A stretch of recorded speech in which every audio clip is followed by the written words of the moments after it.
and welcome to Profiles. We have a special guest here today, a gentleman that you may know if you live here in Joliet.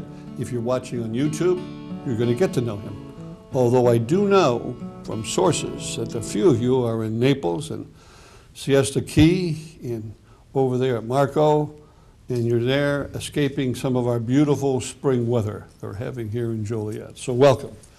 Mike Turk is our guest today. Councilman Mike Turk is a large council person today, and he's representing the, I can't believe this, he's such a young-looking guy. He's been representing the residents of Joliet since 1987. He also served as chairman of the City Council Public Service Committee and chairman of the Finance Committee. He's also a treasurer of the Will County Governmental League.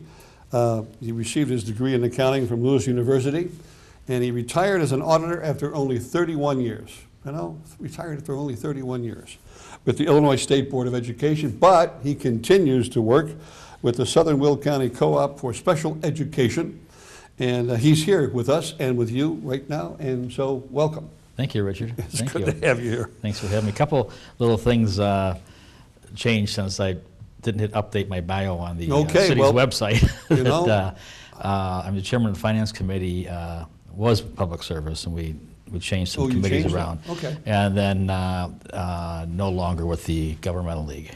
Right, okay. Right, so, but other than that, that's my fault. I should have. No, it's okay. You know, but it's not going the way we rehearsed it, but that's okay.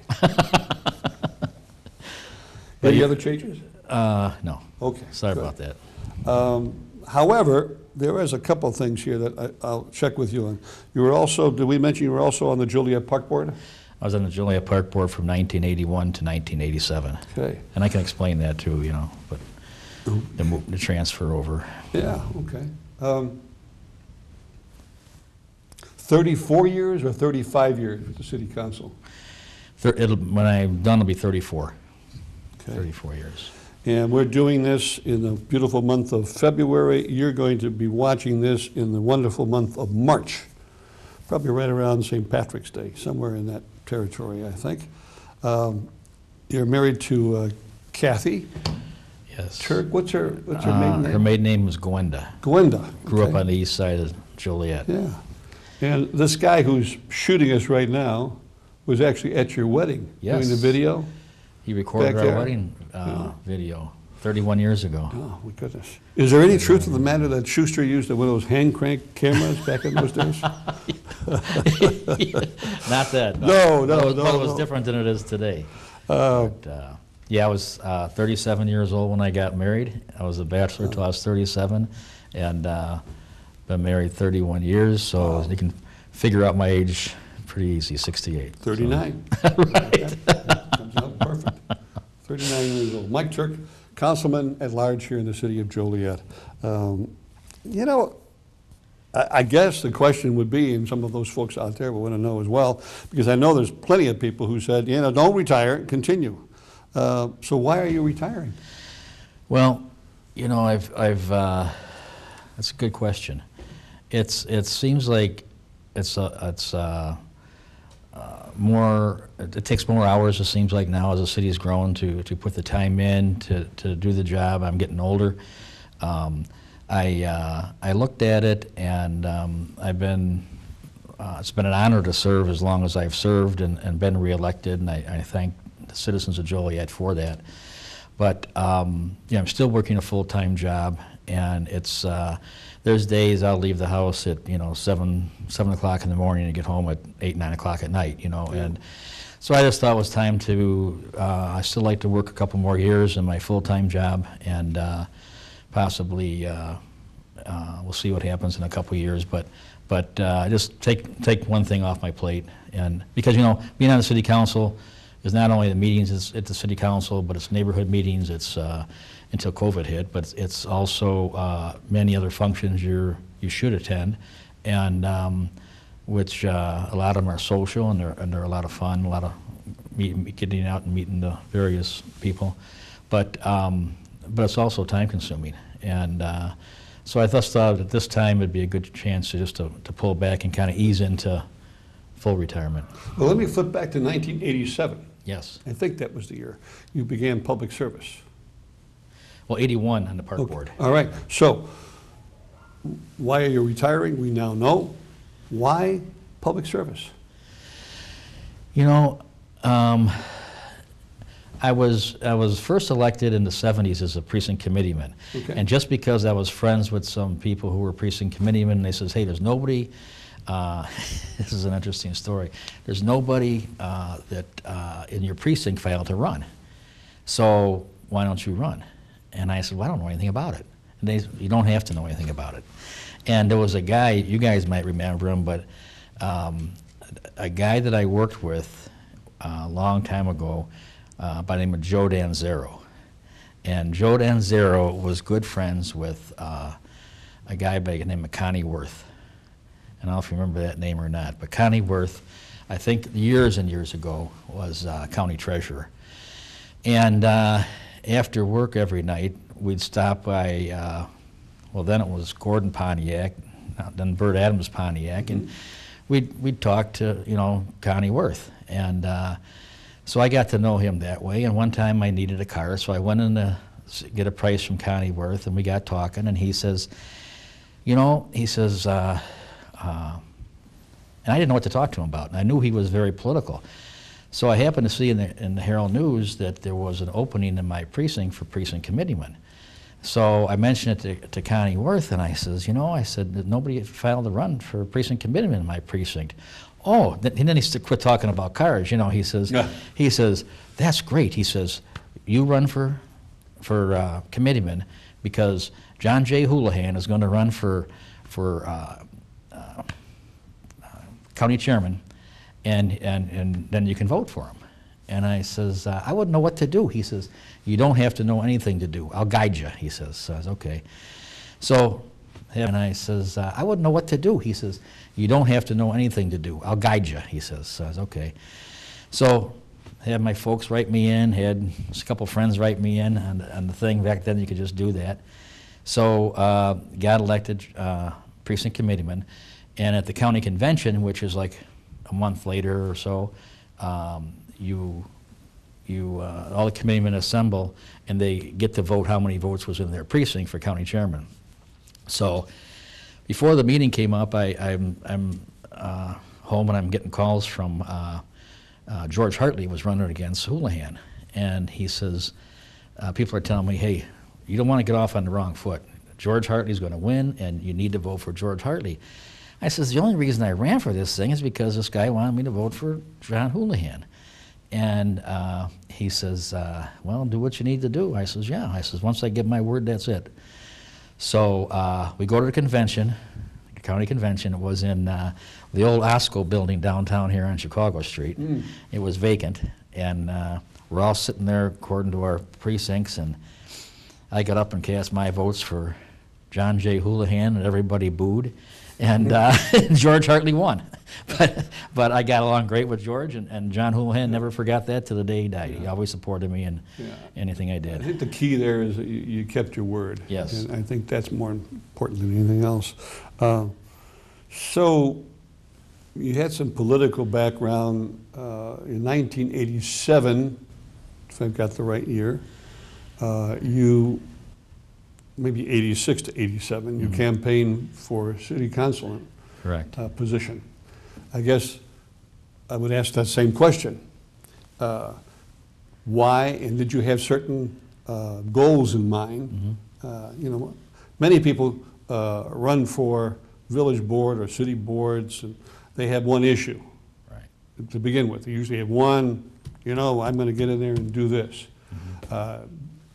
Was that something that was in your mind at that time, in 87? You know, there was no single issue. I was on the park board, like I say, from 81 to 87, and found it very interesting and very rewarding, you know, trying to help people with their problems. And in the fall of 1986, Jack Weber was a councilman at large here in Joliet, and he was elected county treasurer. So the council left that seat open to the following spring. So it was no incumbent running. So So he had 2 years left on his term. So he says, so he resigned in December, and so the next April, I ran for his unexpired term on the city council. Was fortunate to get elected to his 2-year term. Then I had to run for a 4-year term at 89, and then it's been 4-year terms ever since. But it wasn't any one issue. Just I always found the city fascinating. I always loved the city of Joliet, and so it kind of was like a natural progression. But we got a lot of things accomplished. We did a lot of things, had fun doing them, and it's been a great run. Very You born and rewarding. raised here in Joliet? I was born in Joliet. My dad grew up in Rockdale. My mother grew up here in Joliet.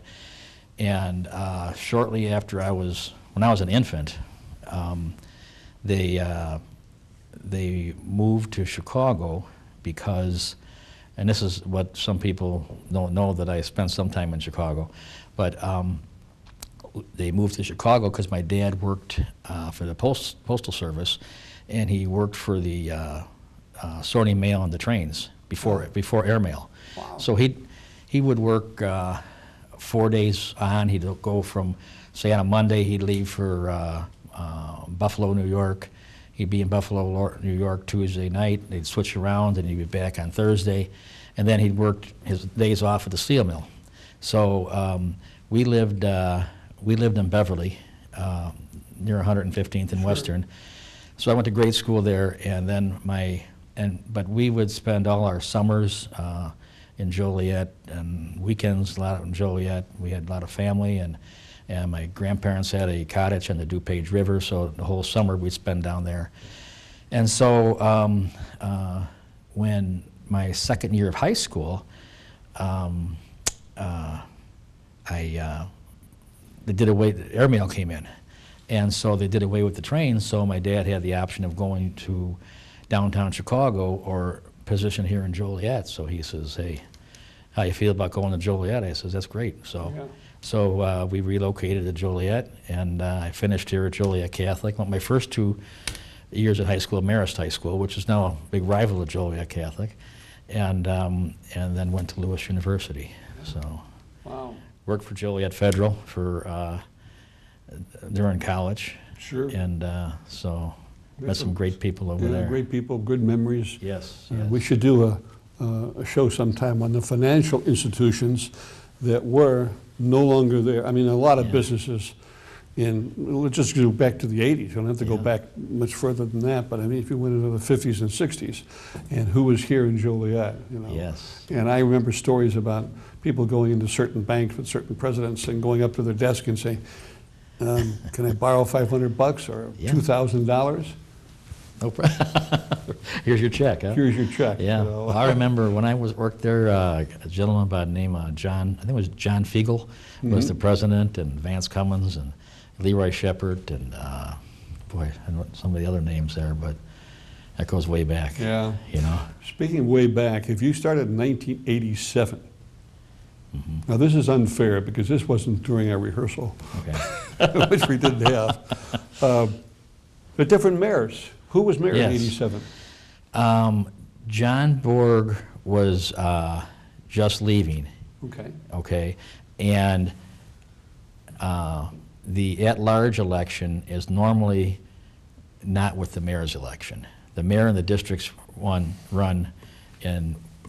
every 4 years, and then it's staggered where the at-large positions always run 2 Okay. years later. And so I got elected the same day as Mayor Connor, Charlie Connor. So I served with Charlie Connor, and then I served with Art Schultz, and then I served with Tom Girani, and now Mayor Odekirk. So only 4 mayors in that time. Yeah. But Art was, I think he had over 20 years, 21 or 22 As mayor. years as mayor. Yes, yes. Even in those days, that was, except for Chicago, it was rather unique. to Oh, be in absolutely. those offices. Absolutely. Where was I going to go with this? I was going to, with your goals back in '87. We kind of covered that, but the city government, let's say in the '80s, even the early '90s, what would be the biggest difference between that time and what's going on today in the 2000s? Well, you mean like issues and things? Yeah, issues, is it more contentious? Is it, it's just, there's a difference being a council member today than it was back in '87 or 1991? Yeah, I think it's different. You know, now with social media and everything, everything's out there as far as, you know, whatever happens at the council meeting is, and years ago, our meetings weren't broadcast on local access, but, you know, Dick Schuster and his crew did an awesome job in bringing that in, and you know, I remember when it first started, you know, and did that make a difference, Mike, in terms of the relationship or the environment at City Council, because people knew that they were being on cable? The people on the council? People on the council, and also the people who were coming to the podium and saying, you know, what about this? You know what, it might have at first, but you know, you kind of forget the camera's on now. And but at first, you know, you'd get some people coming to the podium because they wanted to be on TV probably. But you know, when you get caught up in the meeting and the issues, you kind of forget the camera's on. And but I know that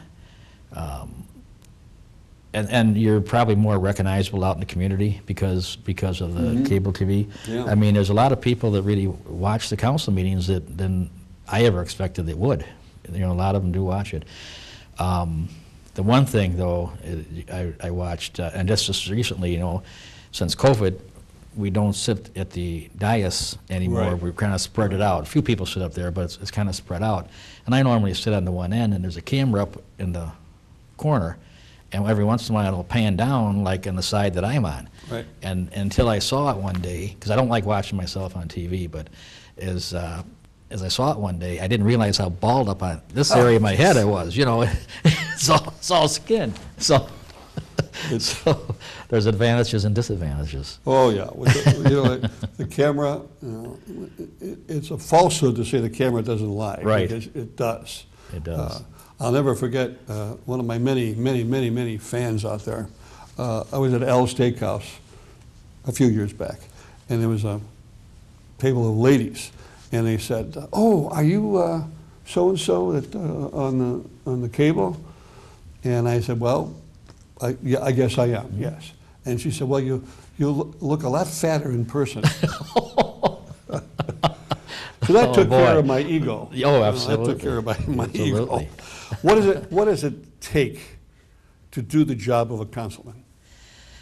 You know, I think it takes. You know, you can't please everyone. So you try to work out a compromise if there's two different issues, and if not, you just have to make the best decision you can. Yeah.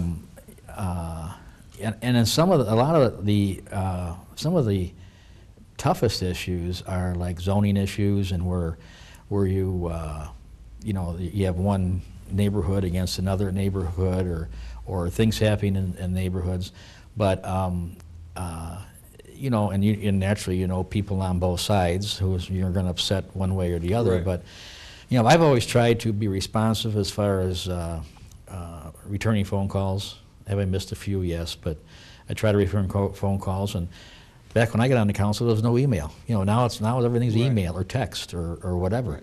And so you try and keep up with those, and or call people back if they leave you a message. And some of them are surprised to hear back. They're not expecting a call back, because years ago that, you know, people wouldn't do that.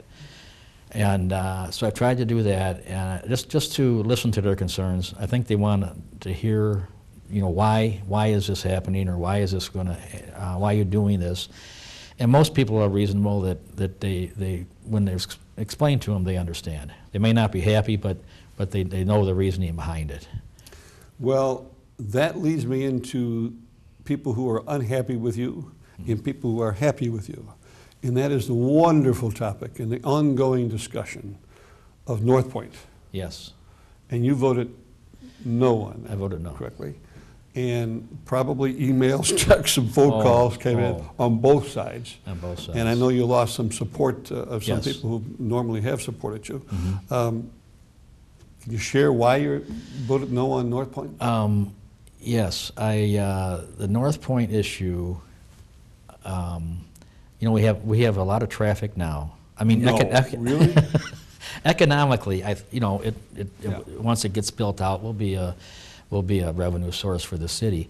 But I think with the Center Point and the BNSF railroad, traffic is horrendous, and every day it seems like on 55 and 80 there's concerns with there's accidents and everything else, and so for the money that we were going to get off of it, I didn't think it was worth the hassle of more traffic and putting more lives in jeopardy, and I think we have to build our infrastructure first to get those roads and everything widened, and there's no plans to widen 80 or 55 right now that are, you know, on the books.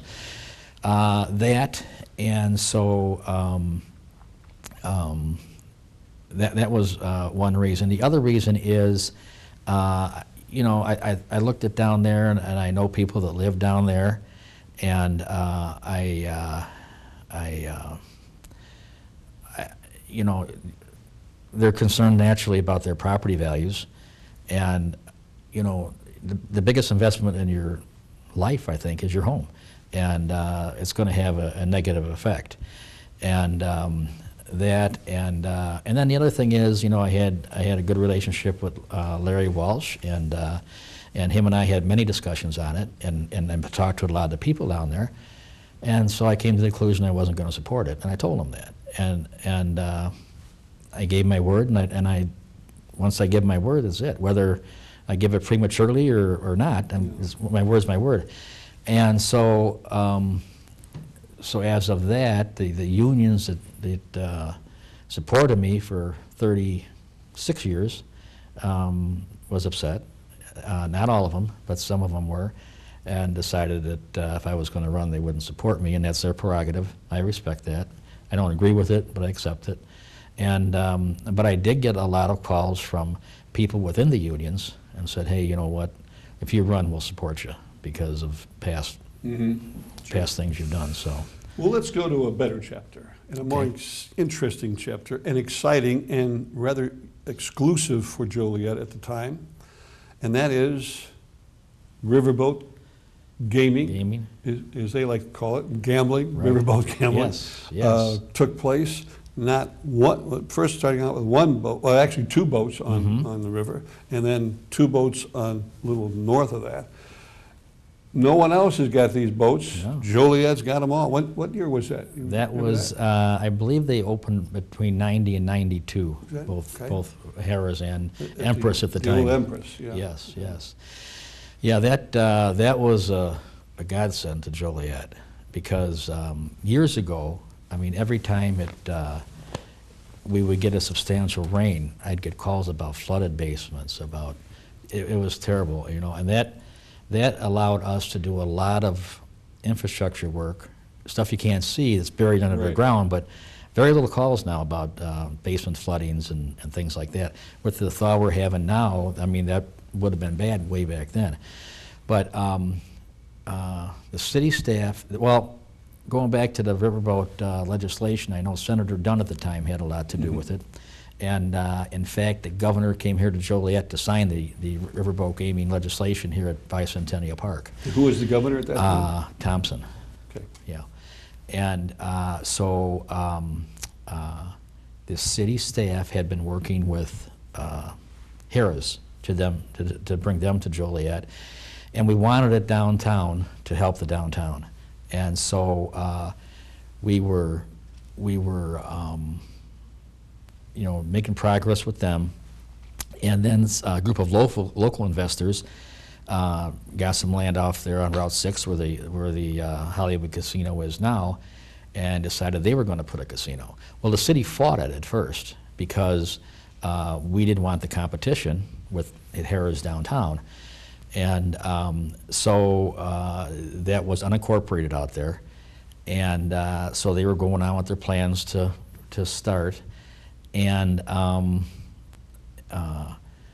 so they got everything together, and they said, oh, by the way, we need sewer and water. And they came to the city wanting sewer and water, and they said, the only way you can have city and water is if you annex to the city, because we don't provide it to people Right. outside the residence, outside of our own limits. And they said, okay. So so that's how we got 2 licenses in Joliet. That is so interesting, because I would think that most of you out there thought that the first process of the boats was the Empress, not Harrah's. In fact, by building out there, they were open before Harrah's. Right. Right. And that's what people remember. They were open Correct. first. Correct. But we were dealing with Harrah's first. before Yeah. before Empress. Interesting. And so we had the best of both worlds Yeah. that way. And at one time, in its heyday, we were getting $3 million a month off of Riverboat Gaming. And we did a lot of stuff with it. Some people said it was, money wasted, but in my opinion, it wasn't. It's Because they couldn't see it. Right, they couldn't see it. It's underground. And then we did a lot of other things. We actually, the schools are always underfunded. We figured out, I think at the time it was, we gave Joliet schools some money from Riverboat Gaming. And then we says, well, wait a minute, now we have people living in Joliet to go to Plainfield schools. We have people in Joliet to go to Troy schools. So what are we going to do? So I think we figured out like $50 per capita for each student that lived in the city of Joliet that went to those districts. Yeah. And we'd help them with money. Then it came up, well, what are we going to do? We can't give money to the Catholic schools because, church and state and everything Right. else. So what are we going to do? So what we did in that case was we bought computers for the schools, and we held the title to them and just says, here, use our computers. So that's the way the city got it. So that helped them a little bit.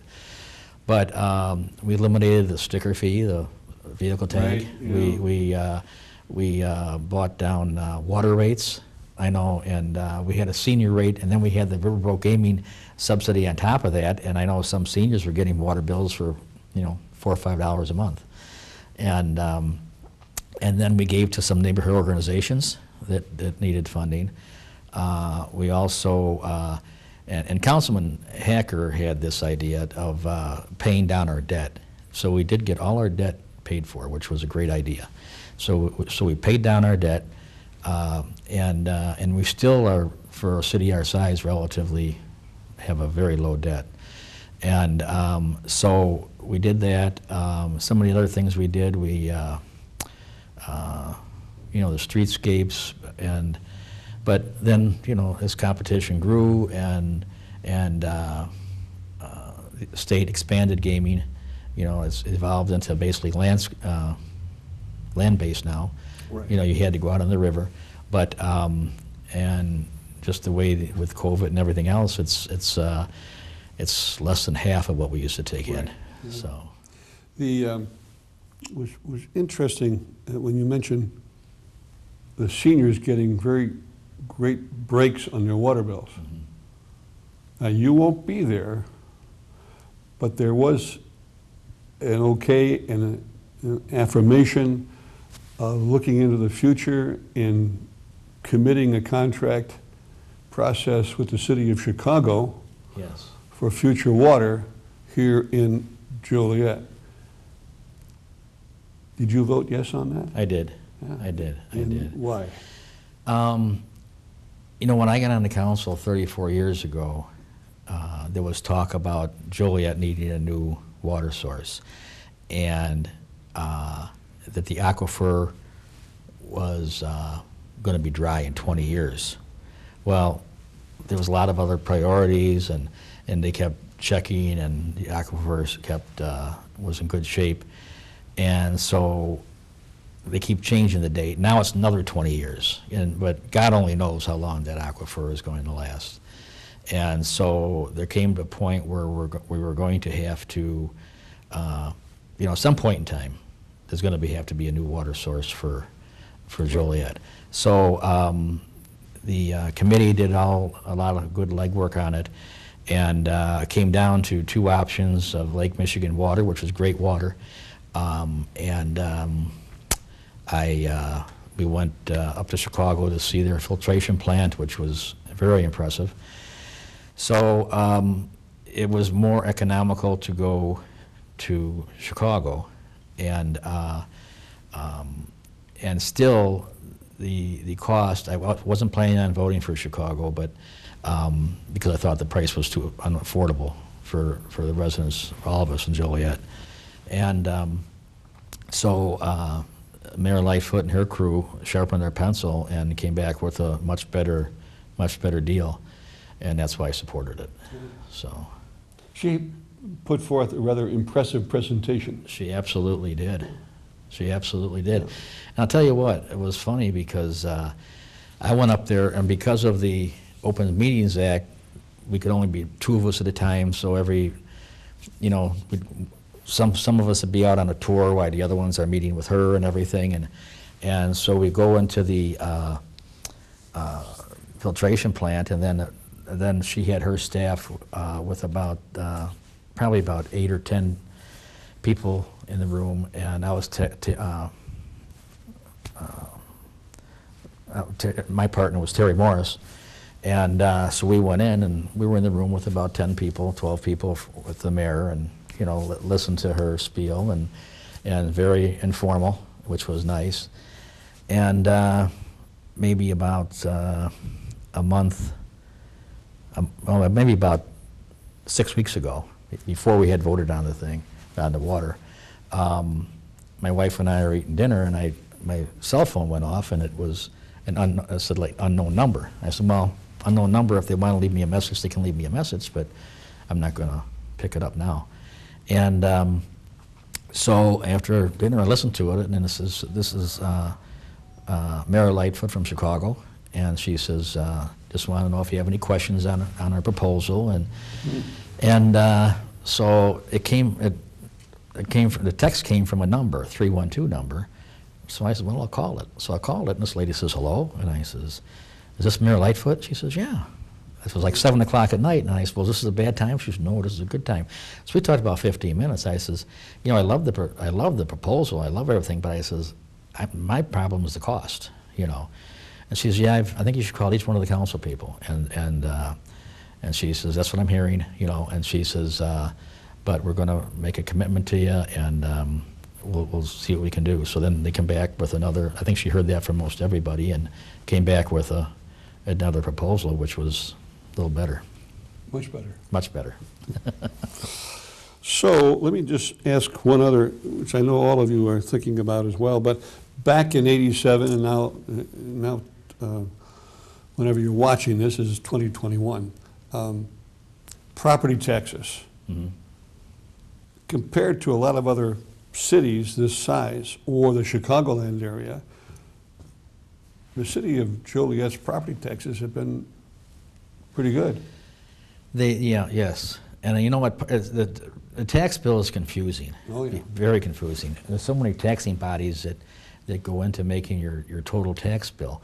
And I pretty much consistently from back in the 80s to even now, the city portion of your tax bill is about 20%. And the other makes up the rest of the 80% is the other taxing bodies, And a lot of people, in fact, when Bob Fraser was here as finance director, we would take out ads in the paper showing how Right. it was broken down and things. But a lot of people, when they get their tax bill, the first thing they think, City of Joliet.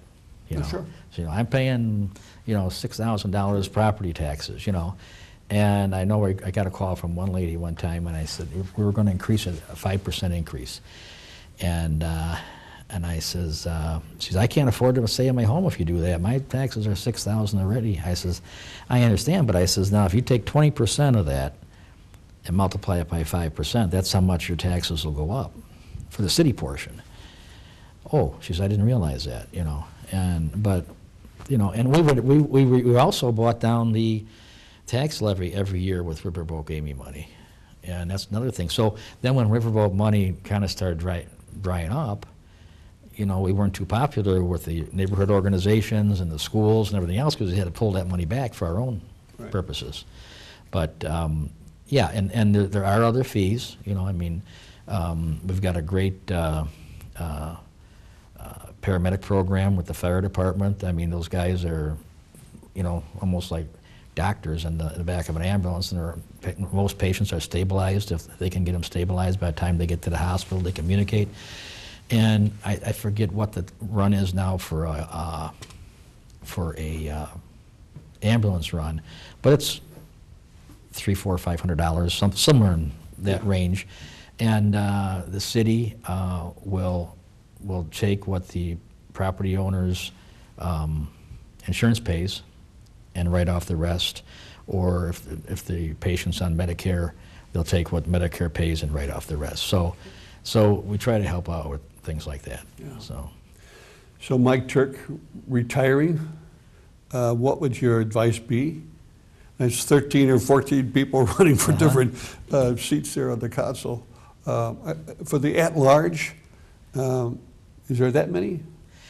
I think there's 12. 12. I'm pretty sure there's 12. Wow. Yeah. Any advice for whoever or whomever wins? You know, I would just say be your own person, and you know, once you make a commitment, whether it's tough going back, you know, you don't change that, and unless you have some really good reasons, and you have to explain them, I think, because, you know, I think once you start making commitments and going back on them, you lose your integrity. And I've always practiced that if I can leave a meeting at night and go home and fall right to sleep, I'm not second guessing myself. I'm okay, you know. And that's what I've tried to do. And you know, I think that you know, there's a lot of tough decisions that people aren't going to be happy with. I mean, nobody wants their water rates or their taxes increased. You know, I've never had a call saying, "Would you please raise my water rates?" You know, or raise my taxes. That's never happened. Not going to happen. But you know, just you know, just do the best you can as far as, you know, and keep your integrity and just do the right thing. Yeah. Mike Turk, thank you so much. Thank you, Richard. Take your time out for this, and thank you for watching. And if you have folks who are outside the Joliet area, this will also be on YouTube. Go to YouTube, Joliet TV, correct? All right. I'm Richard Fredrickson. See you next time.